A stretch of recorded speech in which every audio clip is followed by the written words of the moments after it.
الحمد لله نحمده ونستعينه ونستغفره ونؤمن به ونتوكل عليه ونعوذ بالله من شرور أنفسنا ومن سيئات أعمالنا من يهده الله فلا مضل له ومن يضلل فلا هادي له وأشهد أن لا إله إلا الله وحده لا شريك له وأشهد أن سيدنا ومولانا محمدا عبده ورسوله صلى الله تعالى عليه وعلى آله وأصحابه وأزواجه وذريته وبارك وسلم تسليما كثيرا أما بعد فأعوذ بالله من الشيطان الرجيم بسم الله الرحمن الرحيم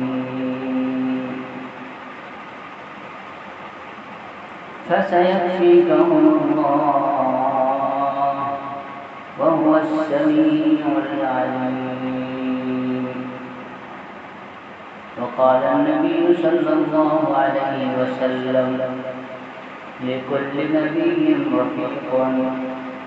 ورفيقي في الجنة عثمان أو كما قال النبي صلى الله عليه وسلم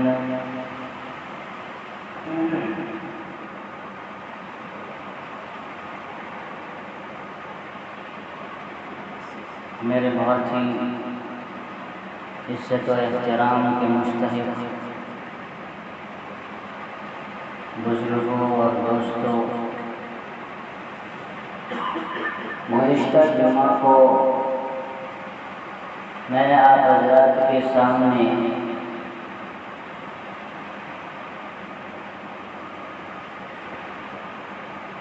امیر المومنین خلیفۃ المسلمین داماد رسول حضرت عثمان ذو النورین رضی اللہ تعالی عنہ کی سیرت، اخلاق و کردار کے مطالعہ آپ حضرات کے سامنے چند باتیں عرض کی تھی۔ آج میں آپ حضرات کے سامنے سیدنا عثمان رضی اللہ تعالیٰ عنہ کی شہادت کے متعلق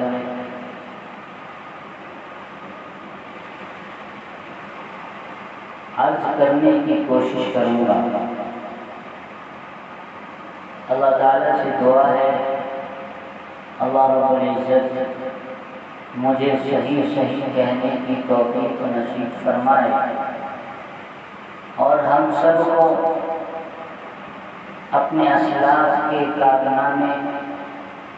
اور ان کی زندگیوں کو سن کر اپنی زندگی میں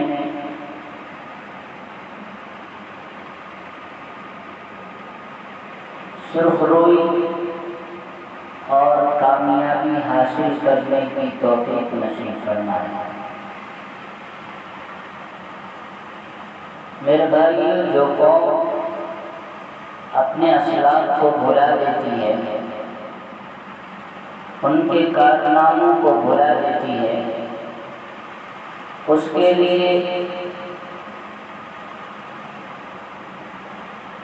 اگلی منزل طے کرنا اور صحیح رخ اختیار کرنا بہت مشکل ہو جاتا ہے، کیونکہ انسان جاہل پیدا کیا ہے۔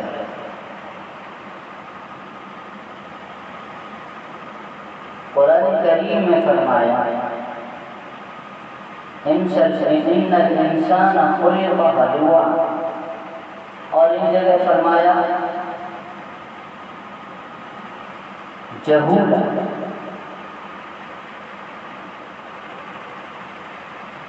کہ انسان جاہل پیدا کیا گیا ہے، اس کو علم کی ضرورت ہے، اس کو رہبری اور رہنمائی کی ضرورت ہے، اور اس کے لیے انسان کو اپنے اسلاف اور اپنے اکابر کی طرف مڑ کر دیکھنا ہوگا، کامیاب لوگوں کی زندگی کو پڑھنا ہوگا اور اسے سمجھ کر اسی نہج اور طریقے پر چلنا ہوگا، تبھی انسان کامیابی حاصل کر سکتا ہے۔ ورنہ اپنی عقل پر بھروسہ کر کے اگر انسان زندگی گزارنے کی کوشش کرے گا صرف اپنی عقل پر، تو اس بات کے کہنے میں ذرہ برابر بھی شک و شبہ نہیں ہے کہ وہ آگے چل کر گمراہی میں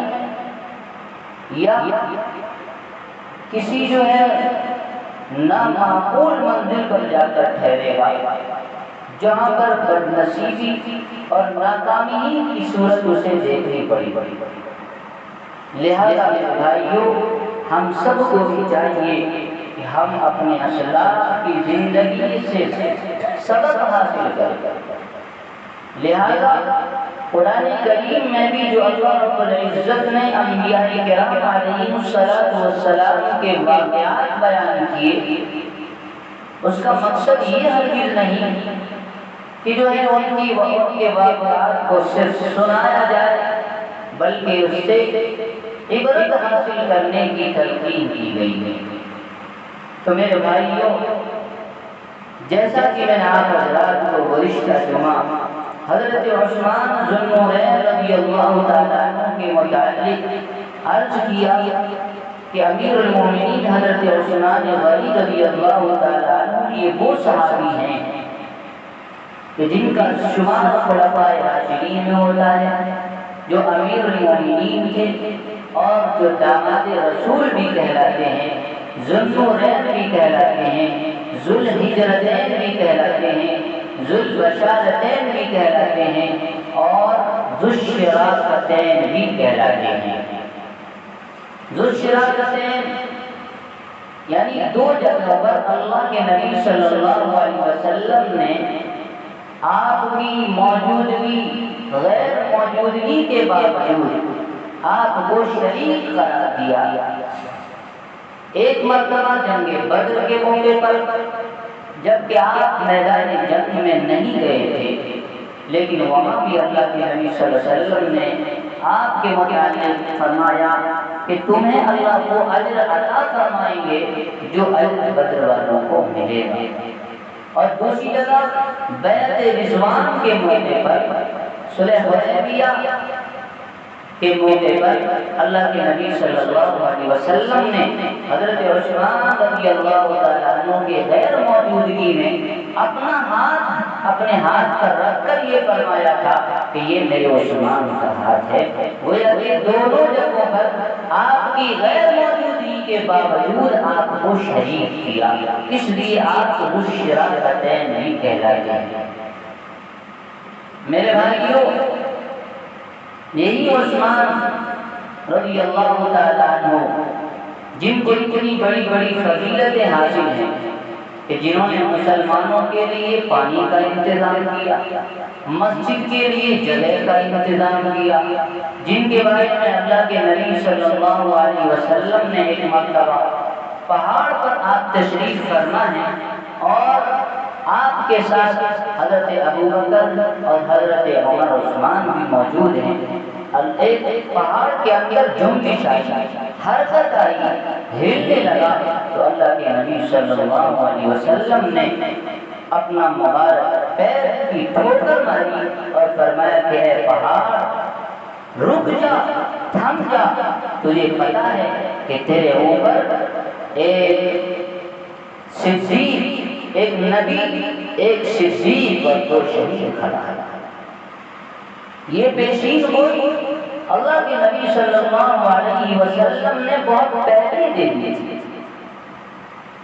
اور میرے بھائیوں، اللہ کے نبی صلی اللہ علیہ وسلم کی پیشین گوئی ہو بہو صادق آئی۔ اللہ کے نبی نے فرمایا تھا، ایک مرتبہ عثمان رضی اللہ تعالیٰ عنہ سے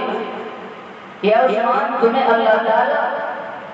ایک لباس پہنائیں گے، وہ ذمہ داریوں والا لباس ہوگا، اس لباس کو تم نہ اتارنا۔ چنانچہ عین اللہ کے نبی صلی اللہ علیہ وسلم کی بات صادق آئی۔ کب؟ جب آپ رضی اللہ تعالیٰ عنہ کی خلافت کا زمانہ چل رہا تھا، 6 سال تک بالکل اطمینان کے ساتھ حضرت عمر رضی اللہ تعالیٰ عنہ کے بعد آپ خلیفہ بنے، امیر المومنین بنے۔ 6 سال تک بالکل اطمینان کے ساتھ آپ کی حکومت چلتی رہی، اور آپ نے دین اسلام کو ترقی دینے کے لیے اور اس کی دعوت کو عام کرنے کے لیے آپ جدوجہد کرتے رہے، محنت کرتے رہے، اور صحابہ کرام رضوان اللہ تعالی علیہم اجمعین کو ان کی رہبری کرتے رہے، ان کو بتاتے رہے کہ کس طرح سے جو ہے اس کام کو، اس پیغام کو پہنچانا ہے، اللہ کی توحید کو ہر لوگوں تک پہنچانا ہے۔ لہذا اس کے لیے جنگ کا بھی موقع آیا۔ کئی علاقے تو حضرت عمر رضی اللہ تعالیٰ کے زمانے میں فتح ہوئے، 22 لاکھ مربع میل تک حضرت عمر رضی اللہ تعالیٰ کے زمانے میں۔ پھر جب حضرت عثمان غنی رضی اللہ تعالیٰ کا دور آیا تو حضرت عثمان غنی رضی اللہ تعالیٰ عنہ کابل سے لے کر مراکش تک یہ جو علاقہ ہے، اس علاقے کو فتح کرنے والے حضرت عثمان ذوالنورین رضی اللہ تعالیٰ، ان کی زمانے دور خلافت میں یہ علاقہ فتح ہوا، جس کے اندر بہت سارے قبائل تھے، بہت سارے اس کے اندر قبائل موجود تھے۔ تو آپ کی شہادت کی وجہ جو علماء کرام نے بیان کی ہے اور احادیث مبارکہ میں جو آئی ہیں، جہاں پر بہت ساری وجہ تھی، وہاں یہ بھی وجہ بنی کہ یہ جو علاقے آپ نے فتح کیے تھے، اس میں یہود اکثر و بیشتر اکثریت یہود کی تھی، یہود و نصارہ کی تھی، ان کو جو ہے دشمنی تھی آپ سے، جو فتح کیے اور ان پر حکومت جو ہے کرنے لگے، تو ان کے اندر جو ہے آپ کی دشمنی بنا رہی تھی۔ لہذا ان یہودیوں میں سے ایک یہود عبداللہ بن سبا نامی شخص تھا، جو اسلام کا لبادہ اوڑھتا، اپنے آپ کو مسلمان کہلاتا۔ پہلے وہ اسلام کے حلقے میں، مسلمانوں کے حلقے میں آیا، اور مسلمانوں کے حلقے میں آ کر اس نے فتنہ پروری شروع کی، لوگوں کے کان بھرنے شروع کیے، اور جو اس کا مقصد تھا کہ اسلام کے شیرازہ کو بکھیر دینے کا، یہود کی میرے بھائی دشمنی آپ جانتے ہیں کہ اللہ کے نبی صلی اللہ علیہ وسلم کے زمانے سے اسلام دشمنی تھی، کیونکہ اللہ کے نبی صلی اللہ علیہ وسلم جب مدینہ منورہ تشریف لے گئے تھے تو وہاں پر یہود کا جو ہے بہت غلبہ تھا، اور لوگوں پر گویا کہ ان کی حکمرانی تھی، اور سودی کاروبار اونچے درجے پر، اونچے لیول پر ان کا چل رہا تھا۔ جب اللہ کے نبی صلی اللہ علیہ وسلم وہاں پہنچے ہیں، اور جو وہاں کے مدینے کے قبائل اوس و خزرج، بنو قریظہ یہ جو قبائل تھے، ان قبائل کو جب جو ہے اللہ کے نبی صلی اللہ علیہ وسلم کی دعوت کی بدولت جب ایمان کی دولت نصیب ہوئی تو وہ ان کی دکانیں بند ہو گئی، وہ سود کا کاروبار بند ہو گیا۔ اللہ تعالیٰ کی طرف سے جب آیتیں نازل ہوئی اللہ کے نبی صلی اللہ علیہ وسلم پر، تو اس کے نتیجے میں اللہ کے نبی صلی اللہ علیہ وسلم کی تعلیمات کے نتیجے میں ان کی دکانیں بند ہوئی، اور وہاں پر جو ہے یہود ان کو وہاں حکومت ملنے والی تھی، گویا کہ سرداری ملنے والی تھی، وہ سرداری ان کو نہیں مل پائی۔ اللہ کے نبی صلی اللہ علیہ وسلم وہاں پہنچ گئے، یہ دشمنی پنپ رہی تھی۔ حضرت ابو بکر کے زمانے میں کچھ نہ کر سکے، حضرت عمر رضی اللہ تعالیٰ عنہ جلالی انسان تھے، وہ تو جو ہے بس آر پار کی جو ہے نا فیصلہ کرتے تھے کہ ان کے سامنے اگر اسلام کے خلاف، دین کے خلاف، اگر اللہ کے حکم کے خلاف ورزی ہوتی تو وہ سیدھا فیصلہ کرتے تھے۔ لہذا سارے حکام اور سارے علاقے کے لوگ حضرت عمر رضی اللہ تعالیٰ عنہ کے نام سے کانپتے تھے۔ کسی کو جرأت نہیں ہوئی اسلام پر انگوش اٹھانے کی اور اس کے اندر دراریں ڈالنے کی، لیکن چونکہ حضرت عثمان غنی رضی اللہ تعالیٰ عنہ بہت ہی نرم طبیعت کے لیے، بہت ہی نرم طبیعت، بہت ہی بااخلاق، بہت ہی ایسی طبیعت کے مالک تھے کہ وہ کسی پر زیادتی کو خود پسند نہیں کرتے تھے۔ اچھے خاصے اللہ تعالیٰ نے مال بھی عطا فرمائی تھی، علماء کی مدد کرنا، مساکین کا جو ہے ضرورت مندوں کی ضرورتیں پوری کرنا، یہ آپ کے رگ میں بھرا ہوا تھا۔ چنانچہ آپ پہلے ہی سے اپنے جو ہے رشتہ داروں کی بھی مدد کیا کرتے تھے، اور بھی دوسرے جو محتاج ہوتے تھے ان کی مدد کیا کرتے تھے۔ جب خلافت کا زمانہ آیا، آپ کی خلافت کی باری آئی، تو بھی آپ جو ہے اپنے ان رشتہ داروں کو جو آپ کے رشتہ دار تھے ان کی مدد کیا کرتے تھے۔ اس عبداللہ بن سبا نامی شخص نے جو اسلام کا لبادہ اوڑھ کر منافق اسلام کے حلقے میں آ کر فتنہ پروری شروع کی ہے، اس نے لوگوں کے ذہن کو خراب کرنا شروع کیا۔ وہ اس طرح سے کہ ارے امیر المومنین تو یہ اپنے رشتہ داروں کو جو ہے نا والی ہر جگہ مقرر کر رہے ہیں، یہ اپنے رشتہ داروں کو والی مقرر کر رہے ہیں۔ ذرا تم لوگ دیکھو اور یہ دیکھو کس طرح سے مال جو ہے اپنے ایسا اقربا میں لٹاتے ہیں۔ حالانکہ یہ ساری بے بنیاد باتیں تھی۔ ان کو جب اطراف و اطناف سے شکایتیں آتی وقت کے والی کے متعلق، وقت کے وزیر کے متعلق کہ یہ ہم کو نہیں چاہیے، لہذا ان شکایت پر آپ نے جو ہے آپ جو بات کہی جاتی تھی آپ مان لیتے تھے۔ آپ کے پاس شکایت آتی، چلو اس کی شکایت ٹھیک ہے، اس کو بدل کر دوسرے کو رکھ دیا۔ اس رکھنے میں انہوں نے اس کو غلط طریقے سے لیا اور کہا کہ یہ اپنے ہوا والی کو ہٹا کر دوسرے اپنے رشتہ داروں کو رکھ رہے ہیں۔ یہ الزام ڈالا حضرت عثمان رضی اللہ تعالیٰ عنہ پر، اور ایک الزام یہ ڈالا کہ یہ اپنے رشتہ داروں کو جو ہے مال لٹاتے ہیں، ہم لوگوں پر نہیں خرچ کرتے۔ یہ ساری شکایتیں جو کہ بے بنیاد تھی۔ آپ جانتے ہیں حضرت عثمان رضی اللہ تعالیٰ عنہ پہلے ہی سے مالدار شخص تھے، جو بھی وہ مدد کیا کرتے تھے وہ بیت المال سے نہیں بلکہ اپنے خرچے سے، اپنی جیب سے جو ہے وہ مدد کیا کرتے تھے۔ لیکن ان چیزوں کو وجہ بنا کر حضرت عثمان غنی رضی اللہ تعالیٰ عنہ پر تہمت لگایا اور بدنام کیا گیا۔ اس نے جو ہے سارے مصر کا علاقہ اور جو ہے کوفہ اور دوسری ہر جگہ چاروں طرف جا کر اس نے فتنہ پھیلایا۔ حضرت عثمان رضی اللہ تعالیٰ عنہ کے خلاف لوگوں کو بھڑکانا شروع کیا، اور اسی بھڑکانے کے نتیجے میں سارے لوگ جو ہے آپ کے خلاف ہوئے۔ اطراف و اطراف کے لوگ اور خاص طور سے وہ علاقے والے جو ابھی نئے جو ہے جن علاقوں کو فتح کیا گیا تھا اور جہاں پر یہودی اور نصرانی کی اکثریت تھی، ان کے ذہن کو خراب کیا، لہذا انہوں نے اب یہ ٹھان لیا کہ حضرت عثمان کو جو ہے اس سے اقتدار سے، امیر المومنین سے ان کو ہٹا دینا ہے، اس عہدے کو ہٹانا ہے، چھین لینا ہے۔ لہذا اس کے لیے انہوں نے جو ہے مدینہ پر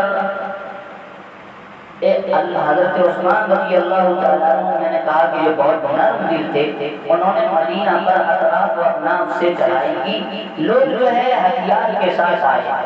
اور میرے بھائیو ذی الحج کا مہینہ تھا، 18 ذی الحج، آپ جانتے ہیں کہ 10 کو حج ہوتا ہے، بہت سے صحابہ کرام حج کے لیے تشریف لے گئے تھے۔ مدینہ کے اندر اس وقت صحابہ کی تعداد کم تھی، اور وہ بھی وہ صحابہ بچ گئے تھے جو کمزور تھے، ضعیف العمر ہو گئے تھے، وہ صحابہ مدینہ میں باقی رہ گئے تھے، اور چند صحابہ حج کے لیے گئے تھے۔ ادھر حضرت عثمان رضی اللہ تعالیٰ عنہ کو جو ہے ان کو عہدے سے برطرف کرنے کے لیے، ہٹانے کے لیے چند لوگ بدماشوں نے جو ہے، منافقین جو ہے آ گئے، اور ان کی باتوں میں کئی سارے مسلمان بھی آئے، انہوں نے جو غلط افواہیں پھیلائی، غلط باتیں لوگوں میں عام کیا، جس کی بنیاد پر چند وہ مسلمان جو کمزور ایمان والے تھے وہ بھی ان کے پھندے میں آ گئے، ان کی جو ہے فتنے میں آ گئے۔ لہذا جمعے کا دن تھا، حضرت عثمان رضی اللہ تعالیٰ عنہ منبر پر تشریف فرما ہے اور خطبہ کے لیے کھڑے ہوئے ہیں۔ انہوں نے پہلے سے پلاننگ کی تھی، اور آدمیوں کو جو ہے مسجد کے اندر مسلمان منافق تھے لیکن مسلمان کہلاتے تھے، لہذا وہ جگہ جگہ پر مسجد میں بیٹھے ہوئے تھے، ایک دم سے آواز بلند کی، اور حضرت عثمان رضی اللہ تعالیٰ عنہ سے جو ہے کہا کہ آپ جو ہے خطبہ نہ دیں، آپ اتر جائیں۔ یہاں تک کہ شریروں نے اتنی شرارت کی کہ کسی نے آپ پر پتھر بھی پھینکا، اور اتنا ہی نہیں بلکہ کسی بدبخت نے تو آپ سے عصا لے کر، جو امیر المومنین کا عصا تھا، اس عصا کو بھی توڑ دیا، آپ کو زخمی کر دیا، آپ جو ہے آپ زخمی ہو گئے۔ آپ وہاں سے مسجد سے اپنے گھر میں آ کر قیام کیا۔ یہ جو شریف تھے، جو فسادی تھے، یہ چاروں طرف سے آ کر مدینہ کو گھیرے ہوئے تھے۔ انہوں نے جو ہے حضرت عثمان رضی اللہ تعالیٰ عنہ کو اتنا تنگ کیا، اتنا پریشان کیا کہ آپ کے لیے گھر سے باہر تک نکلنا مشکل کر دیا۔ آپ گھر میں محصور ہو گئے، آپ گھر میں محصور ہو گئے، چاروں طرف سے آپ کے گھر کو گھیر لیا گیا۔ اور میرے بھائیوں، یہی نہیں کہ آپ صرف محصور ہوئے، بلکہ اسی عثمان کو، جس عثمان نے مدینہ کے لوگوں کے لیے پانی کا انتظام کیا تھا، 40 دن تک پانی بند کر دیا، پانی کا ایک قطرہ حضرت عثمان رضی اللہ تعالیٰ عنہ کے گھر تک پہنچنے نہ دیا۔ 40 دن تک پیاسے رہے، اور چاروں طرف سے گھیرا لگائے ہوئے تھے۔ آپ کا جو گھر تھا حضرت عثمان رضی اللہ تعالیٰ عنہ کا، اس کے اندر آپ کے بہت سے صحابہ تھے، اندر میں حضرت عبداللہ بن زبیر رضی اللہ تعالیٰ عنہ اور حضرت عبداللہ بن عمر رضی اللہ، حضرت حسن اور حسین رضی اللہ تعالیٰ عنہ، یہ بھی صحابہ کرام موجود تھے، لیکن انہوں نے حضرت عثمان سے اجازت طلب کی۔ بہت سارے صحابہ آپ کے پاس آ کر اجازت طلب کی کہ اے امیر المومنین، آپ ہمیں حکم دیں، آپ مجھے اجازت دیں کہ میں ان سے مقابلہ کروں، نپٹوں اور ان کو مار بھگاؤں۔ لیکن حضرت عثمان رضی اللہ تعالیٰ عنہ نے فرمایا کہ نہیں، میں میرے نبی کے شہر میں کسی مسلمان کا ایک قطرہ خون بھی گرنا گوارا نہیں کرتا۔ لہذا آپ بہت ہی نرم دل تھے، آپ یہ نہیں چاہتے تھے کہ چاہے وہ زبان سے ہی کلمہ پڑھنے والا ہے، اگرچہ منافق ہے، زبان سے ہی کلمہ پڑھنے والا ہے، آپ نے اپنے صحابہ کو، اپنے حواریوں کو، اپنے دوستوں کو بالکل اجازت نہیں دی اس سے ان سے مقابلہ کرنے کی۔ لہذا اسی اجازت نہ دینا آپ کے صبر کا جو ہے پتہ لگتا ہے کہ کس قدر آپ صبر کر رہے تھے۔ اللہ کے نبی نے فرمایا تھا کہ ایک وقت آئے گا، وہ باتیں آپ کے ذہن میں تھی، لوگ تم سے وہ جو ہے تمہارا وہ ذمہ داری کا لباس چھیننے کی کوشش کریں گے، تم جو ہے نہ اتارنا اس لباس کو، اور وہ تھا وہی خلافت اور ذمہ داری کا لباس۔ انہوں نے یہ مطالبہ کیا کہ آپ جو ہے عہدے سے برطرف ہو جائیں۔ حضرت عثمان رضی اللہ تعالیٰ عنہ نے انکار کر دیا، جس کی وجہ سے آپ پر اس طرح سے ظلم و زیادتی ہوئی، آپ کا محاصرہ ہوا، اور جمعہ کے دن 40 دن گزرنے کے بعد جمعے کے دن عصر سے مغرب کے درمیان آپ پر اچانک حملہ ہوتا ہے، اور آپ کی شہادت سے پہلے حضرت عثمان رضی اللہ تعالیٰ عنہ اس دن نہا دھو کر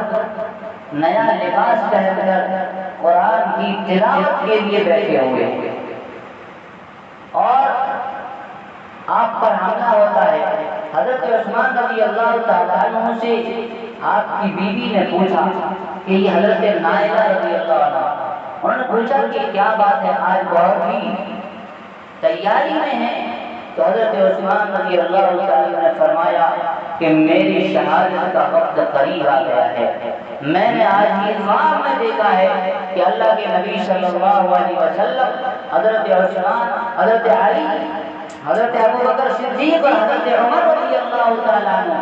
اور اللہ کے نبی صلی اللہ علیہ وسلم ایک دسترخوان پر بیٹھے ہوئے ہیں، اور مجھے کہہ رہے ہیں کہ عثمان، اور روزے سے بھی حضرت عثمان روزے سے تھے، جمعے کا دن تھا،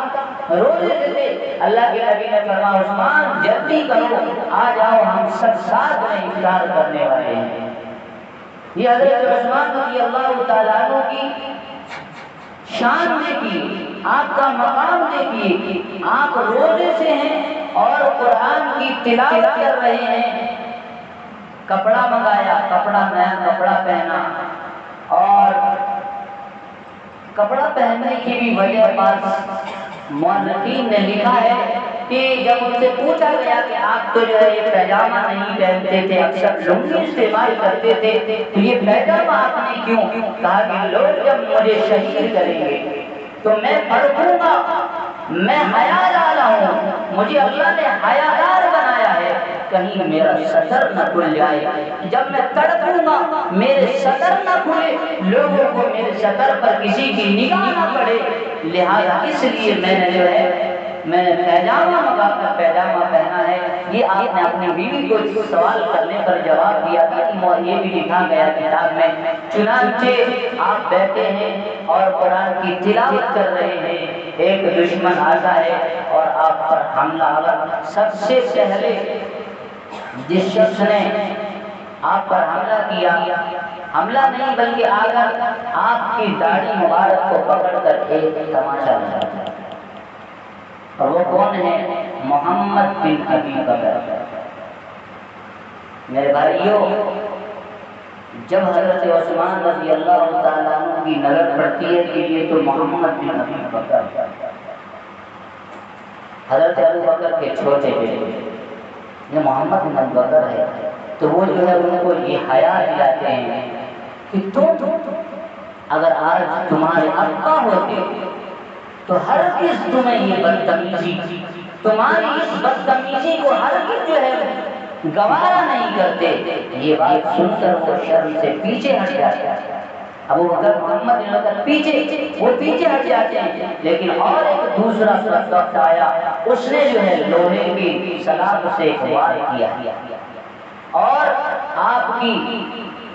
سر سے جو ہے خون کا فوارہ نکلا ہے، دوسرے نے پھر جو ہے وار کیا ہے، تیسرے نے وار کیا، آپ جو ہے گرتے ہیں، آپ کے خون کا فوارہ قرآن کریم کی اس آیت پر گرتا ہے جو آیت بھی اس بات کی گواہی دے رہا ہے۔ قرآن کریم میں فَسَيَكْفِيكَهُمُ اللَّهُ وَهُوَ السَّمِيعُ الْعَلِيمُ، اللہ تمہارے لیے کافی ہو جائے گا۔ فَسَيَكْفِيكَهُمُ اللَّهُ، اللہ تمہارے لیے قریب کافی ہو جائے گا۔ وَهُوَ السَّمِيعُ الْعَلِيمُ، وہ پست سے پست آواز کو سننے والی ذات ہے اور چھپی سے چھپی ہوئی چیزوں کو جاننے والا ہے، وہ بہت ہی بہت بڑا علم رکھنے والی ذات ہے۔ اس آیت پر جو ہے آپ کے خون کا قطرہ گرا ہے۔ میرے بھائیوں، حضرت عثمان رضی اللہ تعالیٰ عنہ ایسے صبر والے تھے، ایسے صبر کرنے والے تھے کہ آپ کو دوسرے صحابہ کرام نے آپ کو پیشکش کی کہ آپ ہمیں اجازت دیں کہ ہمیں ان سے نمٹ لیں، لیکن آپ نے اجازت نہیں دی۔ شہادت سے پہلے آپ نے خطبہ دیا ہے، جس خطبے میں آپ نے تمام لوگوں کو جو ہے مخاطب کیا۔ آپ اپنے گھر کے مکان پر کھڑے ہوتے ہیں اور کہتے ہیں کہ اے لوگوں، تم مجھے کیوں قتل کرنا چاہتے ہو؟ میرا قصور کیا ہے؟ میری غلطی کیا ہے؟ میں نے کیا کیا ہے؟ ارے کسی انسان کا خون کرنا اس وقت جائز ہوتا ہے جبکہ 3 وجہ پائی جائے۔ 3 بنیاد سے کسی کو قتل کرنا جائز ہوتا ہے۔ ایک یہ کہ کوئی کسی کو قتل کرے تو قصاص میں قتل کرنا یہ اسلام میں جائز ہے، ایک وجہ ہے۔ اور میں نے کسی کو ابھی تک قتل نہیں کیا، میں نے کسی پر دست درازی نہیں کی، کسی پر ہاتھ نہیں اٹھایا، پھر تم مجھے کیوں قتل کرنا چاہتے ہو؟ ارے دوسری وجہ، جب کوئی مرتد ہو جائے، اسلام سے پھر جائے، تو جو ہے اس کو مرتد ہونے کی وجہ سے اس کا قتل کرنا جائز ہو جاتا ہے۔ میں الحمدللہ کلمہ پڑھنے والا ہوں، اور صرف کلمہ ہی پڑھنے والا نہیں ہوں، بلکہ میں تو تمہارے نبی کا داماد ہوں، میں تو امیر المومنین بنایا گیا ہوں، میں نبی کا جو ہے، نبی نے مجھے جو ہے اپنی بچی مجھے جو میرے نکاح میں دیا ہے، میں داماد رسول ہوں، اور جو ہے میں کلمہ کو ہوں، لہذا تمہارے لیے مجھے قتل کرنا جائز کیسے ہو جائے گا؟ تم کیوں قتل کرنا چاہتے ہو؟ اور ایک وجہ ہے جب انسان کو قتل کرنا جائز ہوتا ہے کہ اگر کسی نے زنا کیا ہے تو زنا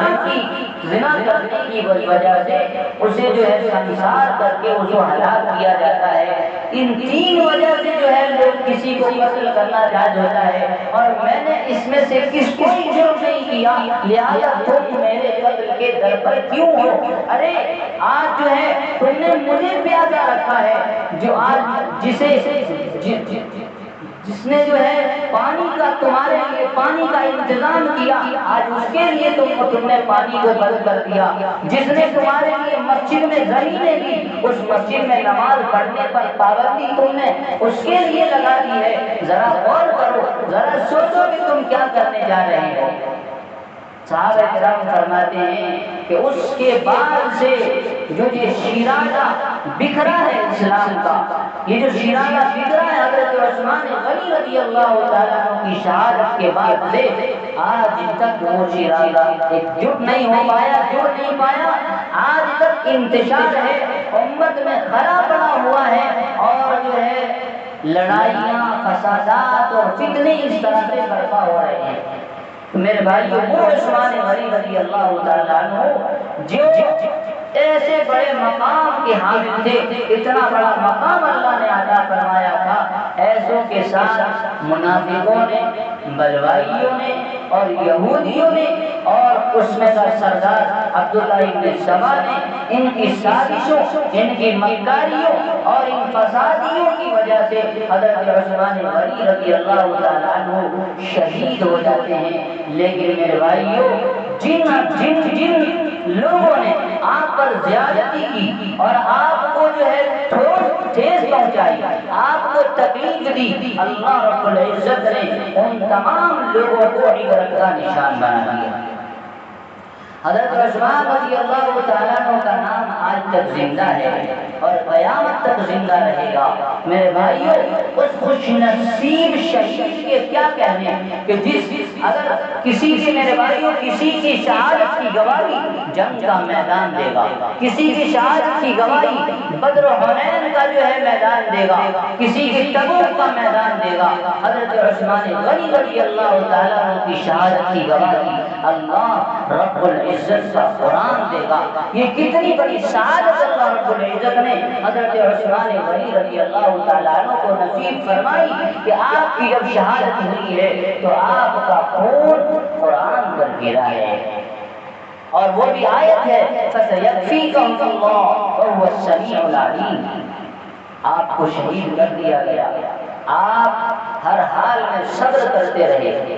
حالانکہ آپ چاہتے تو اطراف و اطراف کے اپنے جو والی مقرر کیے ہوئے تھے اور جو دوسرے صحابہ کرام تھے، آپ ان سے مقابلہ کروا کر ان کو بھگا سکتے تھے، اور مدینہ کے صحابہ بھی جو ہے تیار تھے کہ ہم تو ان سے مقابلہ کرتے ہیں، لیکن آپ نے اجازت نہیں دی یہ کہہ کر کہ میرے نبی کے شہر میں نہیں چاہتا کہ کسی ایک مسلمان کا ایک قطرہ خون بھی جو ہے گر جائے۔ اور صحابہ نے یہ بھی مشورہ دیا تھا کہ حضرت امیر معاویہ رضی اللہ تعالیٰ نے کہا کہ آپ ہمارے یہاں آ جائیں، ملک شام آ جائیں، لیکن آپ نے اس کو بھی گوارا نہیں کیا، کہا کہ نہیں، میرے نبی نے کہا کہ تم جو ہے اس ذمہ داری سے دستبردار نہ ہونا، میں میرے نبی کے شہر کو چھوڑ کر کیسے چلا جاؤں؟ میں میرے نبی کے پڑوس میں رہنا چاہتا ہوں، میری شہادت ہو، میری موت آئے تو میرے نبی کے شہر میں آئے، میں اس کے لیے تیار ہوں، لیکن میں اس شہر کو چھوڑ کر نہیں جاتا۔ چنانچہ میرے بھائیو، حضرت عثمان ذو النورین رضی اللہ تعالیٰ عنہ کی شہادت جمعے کے دن عصر سے مغرب کے درمیان ہوئی ہے۔ اتنے بدبخت لوگ تھے کہ جنہوں نے صحابہ کرام کو اتنی بھی اجازت نہیں دی کہ حضرت عثمان رضی اللہ تعالیٰ عنہ کی لاش مبارک کو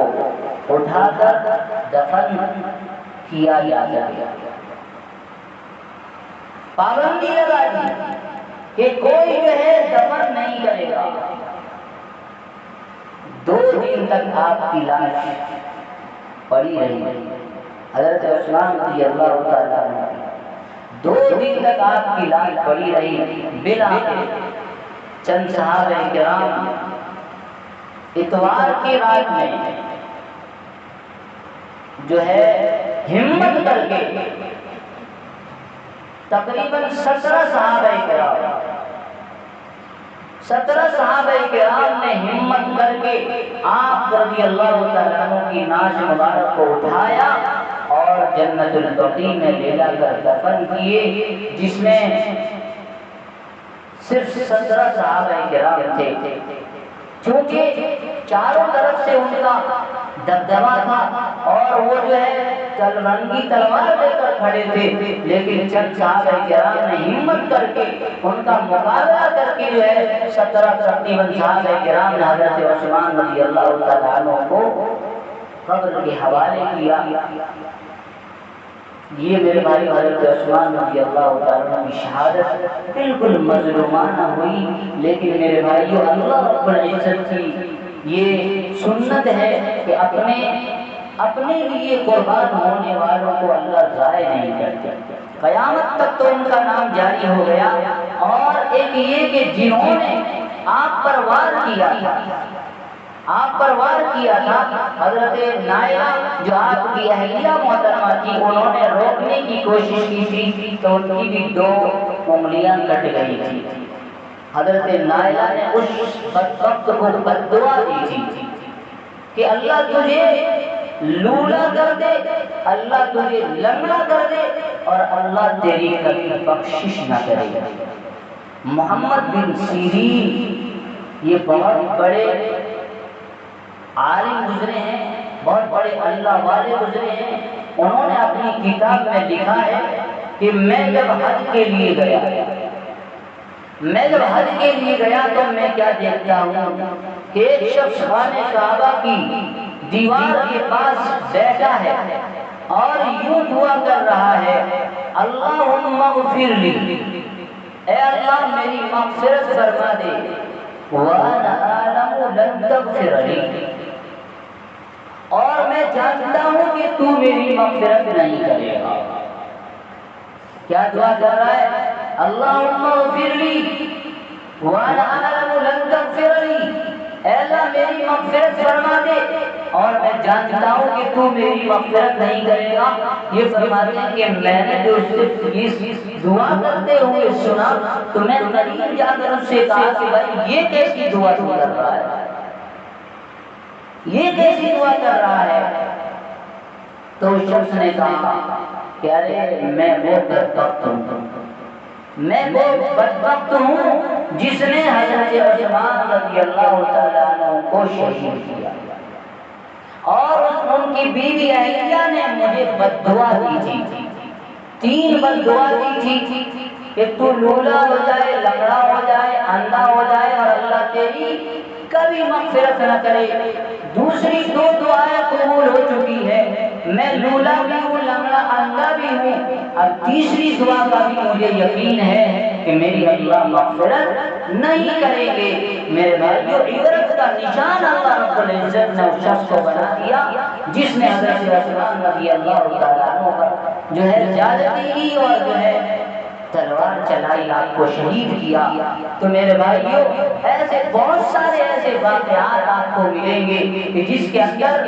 جب اللہ والوں پر زیادتی ہوئی ہے، اللہ کے نیک بندوں پر زیادتی ہوئی ہے اور ان کی جو ہے نافرمانی کی گئی ہے، اللہ نے ان تمام کو عبرت کا نشان بنا دیا ہے۔ آپ بہت سارے انبیاء کرام کے واقعات سنتے ہیں جس میں جو مخالفین گزرے ہیں سب کو اللہ نے عبرت کا نشان بنا دیا۔ یہ جو آپ ہم میں سے کوئی جو ہے آج فرعون نام رکھتا ہے اپنے بچے کا؟ نہیں رکھتا۔ موسیٰ ہر کوئی نام رکھتا ہے، کوئی جو ہے نمرود نام اپنے بچے کا نہیں رکھتا، ابراہیم نام سب جگہ اپنے بچے کا رکھتا ہے، کوئی قارون کسی اپنے بچے کا نام نہیں رکھتا، حضرت موسیٰ عیسیٰ جو ہے اپنے بچے کا نام رکھتا ہے۔ تو میرے بھائیو، یہ سب ایسے کوئی ابو جہل اپنے بچے کا نام نہیں رکھتا۔ اب محمد ہر کوئی اپنے بچے کا نام رکھنے میں فخر محسوس کرتا ہے۔ تو میرے بھائیو، یہ اللہ تعالیٰ کا قانون ہے، اللہ تعالیٰ کی سنت ہے کہ اللہ تعالیٰ اپنے بندوں کو، اپنے نیک بندوں کو کامیابی اور کامرانی سے ہمکنار فرماتے ہیں، چاہے ظاہری طور پر ہمیں یہ نظر آ رہا ہو کہ جو ہے وہ ناکام ہو گئے، لیکن اللہ رب العزت اپنے نیک بندوں کی کامیابی کے کچھ کارنامے ایسے دکھاتے ہیں جسے انسان دیکھ کر جسے یقین ہو جاتا ہے کہ واقعی کامیاب کون؟ کامیاب ابراہیم علیہ السلام تھے۔ کامیاب کون؟ حضرت عیسیٰ اور موسیٰ علیہ السلام تھے۔ کامیاب کون؟ حضرت یوسف علیہ السلام تھے۔ ان کے ساتھ دھوکہ کرنے والے وہ لوگ ناکام ہوئے، ان کے مقابلے میں آنے والے فرعون، شداد، قارون یہ سب ناکام ہوئے۔ ابو جہل، امیہ بن خلف اور دوسرے کفار مکہ جو سرداران مکہ تھے جنہوں نے آپ کی مخالفت میں آواز اٹھائی اور جو ہے بھرپور طریقے سے آپ کے ساتھ دشمنی کی، ان تمام کو اللہ رب العزت نے عبرت کا نشان بنا دیا۔ اور یہ جو لوگ اللہ والے تھے، اللہ کے نیک بندے تھے، چاہے وہ انبیاء کرام کی جماعت ہو، چاہے وہ صحابہ کرام کی جماعت ہو، چاہے وہ اولیاء اللہ کی جماعت ہو، ان تمام کے نام کو اللہ نے روشن کیا اور قیامت تک کے لیے روشن کر دیا۔ میرے بھائیو، ہم اور آپ بھی اگر اللہ اور اس کے رسول صلی اللہ علیہ وسلم کی سنت کو اپنائیں گے، ان کے طریقے پر چلیں گے، ان کی فرما برداری والی زندگی گزاریں گے، تو میرے بھائیو اللہ تعالیٰ کا وعدہ ہے، ان الذین آمنوا وعملوا الصالحات، بے شک وہ لوگ جو ایمان لائے اور اعمال صالحات کیے، لہم جنات تجری من تحتها الانہار، ان کے لیے باغات ہیں، نہریں ہیں اور جو ہے جنت کی جو ہے بہت ساری نعمتیں ان کے لیے اللہ نے تیار کر رکھی ہے۔ والذین کفروا ان الذین کفروا كفروا من أهل الكتاب والمشركين في نار جہنم. اور وہ لوگ جنہوں نے کفر کیا، جنہوں نے نافرمانی کی، اور جنہوں نے اللہ اس کے رسول کے ساتھ بغاوت کی، جنہوں نے ایمان کے لبادے میں، اسلام کے لبادے میں منافقت کی چال چلی، اللہ تعالیٰ نے ان کو عبرت کا نشان بنا دیا. تو میرے بھائیو، ہم سب کو چاہیے کہ ہم اپنے ان اسلاف کے کارناموں کو سن کر اپنی زندگی کو ان کے جیسا، میرے بھائی حضرت عثمان رضی اللہ تعالیٰ عنہ کی شہادت، ان کے کارنامے کو اگر بیان کیا جائے تو یہ وقت کافی نہیں ہے. آپ کاتب وحی بھی تھے، آپ ایک دن ایک رکعت میں پورے قرآن کی تلاوت کرنے والے تھے. آپ جو ہے اس قرآن کو مصحف عثمانی کہا جاتا ہے، ایک قرآن پر جمع کرنے والے حضرت عثمان رضی اللہ تعالیٰ عنہ ہیں. داماد رسول آپ ہیں اور بہت سارے دینی کارنامے انجام دیے، اور آپ کے دور خلافت میں 22 لاکھ مربع میل اور جو ہے زمین فتح ہوئی. 22 تھی 44 لاکھ مربع میل حضرت عثمان غنی رضی اللہ تعالیٰ عنہ کے زمانے میں اسلامی حکومت کا پھریرا لہرا رہا تھا. تو میرے بھائیو، اللہ تعالیٰ ہم سب کو آپ کی کردار، آپ کے اخلاق اور آپ کے کارناموں سے جو ہے عبرت حاصل کرنے کی توفیق عطا فرمائے، اور ان تمام کارناموں کو جسے اللہ پسند کرتے ہیں سر انجام دینے کی توفیق عطا فرمائے، اور ہر ایسے کارناموں سے جس سے